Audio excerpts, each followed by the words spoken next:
L'Université du Burundi, en collaboration avec le programme Bio-Innovate Africa, a organisé en date du 5 novembre 2020 au Centre d'enseignement des langues CELAB un atelier de vulgarisation des résultats préliminaires des travaux de recherche effectués. Le professeur Tassien Macharabou, directeur de la recherche et des innovations à l'Université du Burundi, qui a représenté le recteur de l'université dignement empêché par d'autres obligations, a passé en revue les secteurs dans lesquels le programme Bio-Innovate Africa apporte son appui. Grâce à ce partenariat déjà établi avec ICP Bio-Innovate, un projet de construction et d'équipement d'une usine d'extraction et de transformation des huiles essentielles est en cours d'exécution en province Bubanza. Et dans la même ligne, des maîtres assistantes de l'Université du Burundi ont bénéficié de séjours de recherche de courte durée allant de 4 à 8 mois auprès des institutions de la région partenaires de Bio-Innovate. Nous en sommes très reconnaissants et nous soutenons cette synergie régionale. Dans le cadre toujours de la promotion de la recherche, des étudiants masters de l'Université du Burundi ont également été soutenus par le projet. Permettez-moi de vous briefer un peu les axes d'intervention du programme Bio-Innovate. Le programme Bio-Resources Innovations Network for Eastern Africa Development. Donc Bio-Innovate, en abrégé, je l'ai dit, il est basé à Nairobi et opère dans 6 pays, à savoir le Burundi, l'Éthiopie, le Kenya, le Rwanda, la Tanzanie et l'Ouganda. L'objectif de ce programme est de convertir les technologies à base des ressources biologiques ou bien basées sur le vivant en des innovations pour une croissance inclusive et le développement durable. C'est ça l'objectif du programme. Et plus spécifiquement, il s'agit d'améliorer la productivité des groupes de petits producteurs en Afrique de l'Est en rendant les entreprises de transformation agricole plus compétitives et plus durables sur le plan environnemental. L'organisation consacre ses travaux sur les biosciences dans le domaine agricole et environnemental. Et ces actions embrassent toute la chaîne de production ainsi que la gestion et la valorisation des déchets post-récolte et des eaux usées. Et ceci est en phase avec la volonté politique du gouvernement du Burundi, telle qu'exprimée à travers le plan national de développement pour la période de 2018 à 2027. L'un des objectifs stratégiques déclinés dans le PND pour cette période est le renforcement de la recherche au service du développement avec à l'agenda la promotion de la recherche dans les universités et dans les différents secteurs de la vie nationale et la valorisation de l'expertise nationale au service du développement. Certaines des bénéficiaires de l'appui du programme Bio-Innovate, à savoir Mesdames Clarisse Sabimana et Micheline Kazeneza, ont partagé avec les autres participants les résultats des recherches effectuées au Kenya et en Ouganda. Madame Clarisse Sabimana a parlé des opportunités et des défis qu'elle a eus lors de son stage à Nairobi. Durant mon stage, j'ai eu plusieurs opportunités, à savoir premièrement l'opportunité de pouvoir rencontrer des éminents experts en matière de bioéconomie, mais aussi en matière de la fabrication des emballages biodégradables. J'ai aussi eu l'opportunité d'être supervisée par une dame, professeure, qui a vraiment écrit beaucoup de publications en rapport avec la bioéconomie et biopackaging. Également, c'était une opportunité de pouvoir créer un réseau avec d'autres chercheurs et d'autres femmes scientifiques. C'était aussi une opportunité pour moi de pouvoir développer mes compétences et mes connaissances en rapport avec conduire les recherches, en rapport aussi avec la préparation des conférences scientifiques parce que je faisais partie du comité qui a préparé la première conférence scientifique sur la bioéconomie pour l'East African Community qui a eu lieu le mois passé. Mais le plus important que j'ai beaucoup apprécié, c'est que l'opportunité de ce stage, vraiment que j'ai beaucoup apprécié, que je ne pourrais peut-être pas trouver dans tous les projets, c'est que ce stage donne une opportunité d'entreprendre à base d'une expertise que j'ai eue dans ce stage. Bien sûr, il y a des défis.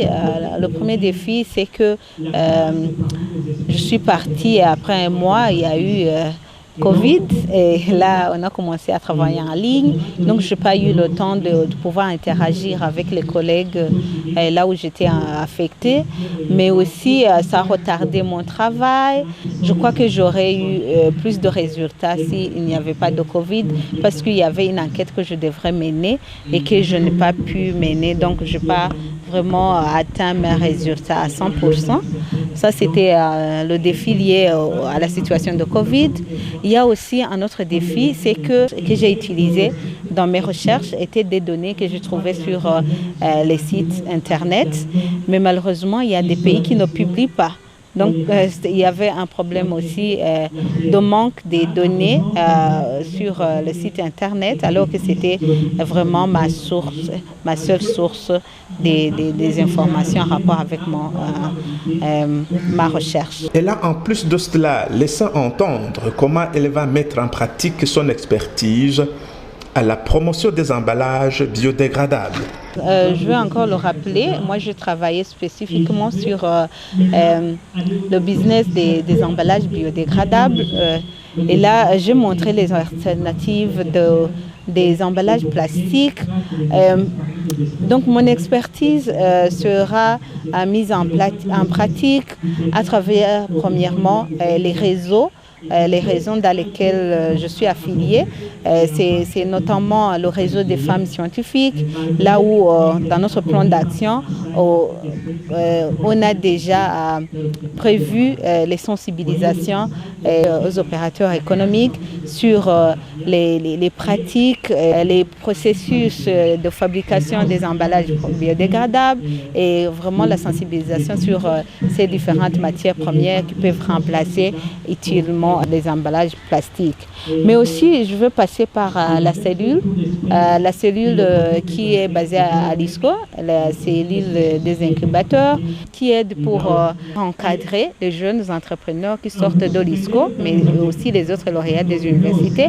Donc, je veux passer par là aussi pour partager mon expertise et aussi pour faire participer au maximum l'expertise que j'ai eue à travers ce programme de BioInnovate Africa.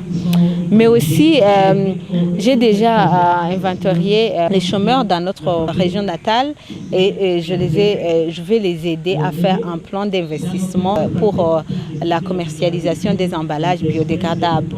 Je crois que là, vraiment, ce sera une bonne occasion pour moi de pouvoir mettre en pratique l'expertise que j'ai eue à travers ce programme de BioInnovate. Madame Micheline Kazeneza a quant à elle apporté la lumière sur son application web de suivi et d'évaluation des schémas de production de la patate douce et si c'est possible de l'utiliser ici au Burundi. Cette application d'automatisation de ce schéma de production de la patate douce peut être adaptée, il suffit de modifier, et de l'adapter aux besoins réels, aux besoins directs de l'utilisateur. Donc c'est possible de l'appliquer ici chez nous.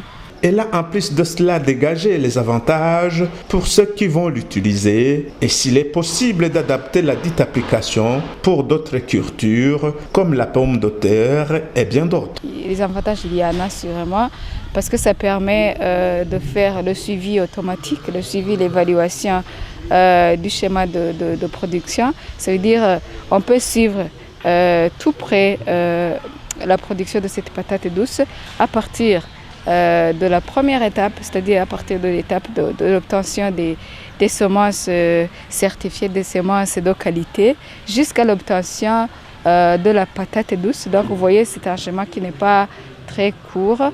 Donc avec cette application, on peut faire le suivi direct, c'est-à-dire à chaque étape, on saura que la production est en train de continuer comme on l'avait prévu à l'avance.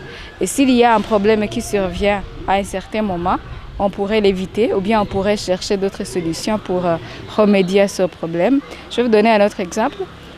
Si donc on a les données à temps, si on obtient les données à temps, si on obtient donc la situation réelle au cours de ce schéma de production à temps, on pourrait éviter beaucoup de problèmes. Je vais vous donner un autre exemple. Ici chez nous, je ne me souviens pas exactement dans quelle année, et il y a eu la production de patates douces. Je dirais même qu'il y a eu une surproduction. De façon qu'on a même appelé les patates douces à cette époque comme Ingorane en Kirundi. Mais si on applique alors, on utilise des applications de suivi de tous ces agriculteurs de patates douces, on saura à l'avance quelle est la production que nous allons obtenir. Parce qu'il y a un module qui peut faire la projection dans un futur proche selon les données de suivi précédemment enregistrées. Et l'application peut vous dire dans le mois tel, vous aurez une telle production. Donc ça, c'est une donnée qui peut être utile, quitte à ce qu'on peut chercher par exemple des marchés d'écoulement à temps, avant que la production soit comme un problème. On pourrait même l'appliquer pour d'autres cultures. Ce n'est pas seulement la pomme de terre. On pourrait l'appliquer aussi pour d'autres cultures comme le bananier, comme le manioc, comme n'importe quelle culture. Donc vous voyez qu'on peut faire l'extension et adapter selon les besoins ici dans notre pays, voilà, pour n'importe quelle agriculture. Le professeur Tassien Macharabou, coordonnateur régional du projet KETNIP, a passé au peigne fin les objectifs principaux de l'atelier. Voilà, l'objectif de l'atelier d'aujourd'hui, c'était de disséminer les résultats préliminaires des travaux de recherche effectués dans le cadre du partenariat entre l'Université du Burundi et le programme BioInnovate Africa. En sa qualité de coordonnateur régional du projet KETNIP et en même temps directeur de la recherche et des innovations à l'Université du Burundi, le professeur Tassien Macharabou a explicité ce que le projet dont il coordonne les actions compte faire pour que les résultats préliminaires de la dite recherche ne soient pas lettres mortes. L'activité même d'aujourd'hui rentre dans le cadre de la dissémination des résultats de la recherche. Vous avez aussi vu qu'il y a déjà des lauréats de master qui ont été appuyés par le programme. Il y a même ces stagiaires qui viennent de rentrer, qui ont été appuyés, qui ont effectué des séjours dans les pays partenaires de la région. Eh bien, c'est un travail qui est en cours.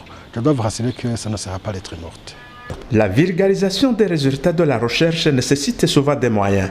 Le coordonnateur du projet KETNIP a laissé entendre que tout le dispositif est en place pour atteindre un public plus large. La vulgarisation, c'est une bonne chose. C'est juste pour atteindre aussi un public plus large. Je dois vous dire que le projet dispose d'un site web qui est géré à partir de Zanzibar. C'est un partenaire au projet qui est basé à Zanzibar qui gère le site web du projet.